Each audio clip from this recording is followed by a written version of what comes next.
NewsNation Now continues as we shift things over to the Supreme Court for a moment. A number of interesting rulings today. One of them saying that prosecutors may have overreached with their prosecution of some of the rioters on January 6th of 2021. As we bring in the trial attorney, Misty Marris, to talk about that and some more this afternoon. You know, it's interesting, Misty, because the obstruction statute that was being used by these prosecutors was what was at issue here for the Supreme Court, right? And this was being used in a lot of the cases. It was maybe even going to be used to see Donald Trump still speaking in Chesapeake, Virginia at a rally in some of his cases. So tell us what was decided today and how significant it is moving forward. Yeah, this obstruction charge, it was obstruction of an official proceeding. And over 300 people were charged under this legal theory. So this Supreme Court decision really makes a huge difference in how prosecutors are going to proceed. So basically what happened, prosecutors were interpreting the law very broadly to say that basically any act that occurred that could obstruct any kind of official proceeding was fair game under the law. Now, the defense attorney said the law is actually much narrower and looked back at where the law came from.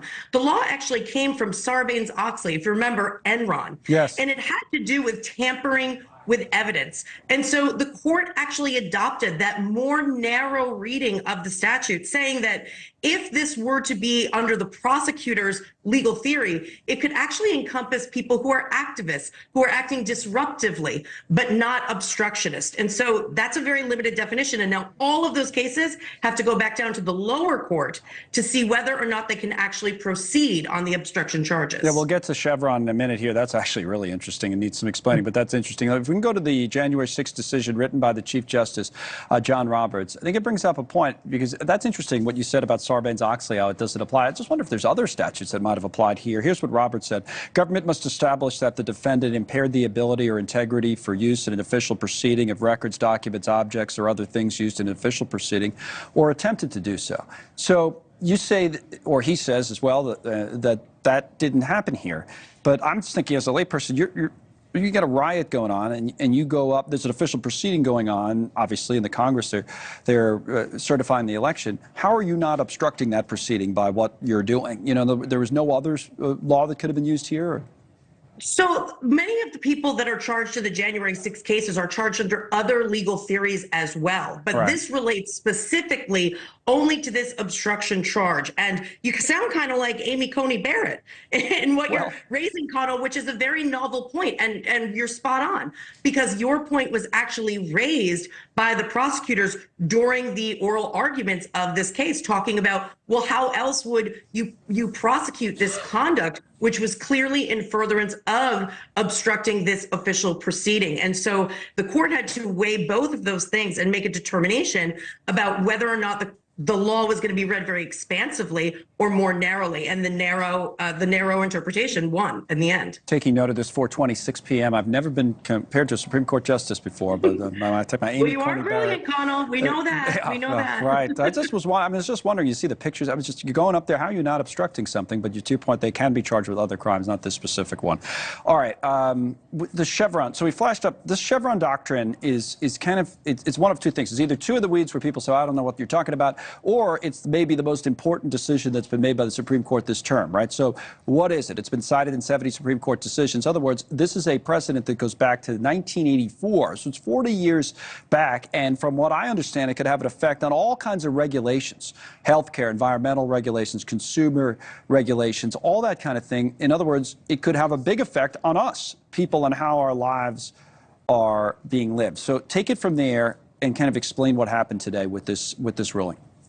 Absolutely. So this doctrine means that federal regulatory agencies, so think about what this is. It's the National Labor Relations Board. It's the Environmental Protection Agency. All of these different federal agencies, alcohol, tobacco, and firearm.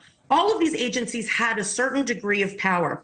And under the Chevron doctrine, when there was an ambiguity in a statute under the law, the judges could look to the federal agency regulations to say, okay, the federal agency regulation interprets this law this way, and take on that federal agency's definition or that federal agency's regulatory scheme and apply it to the law.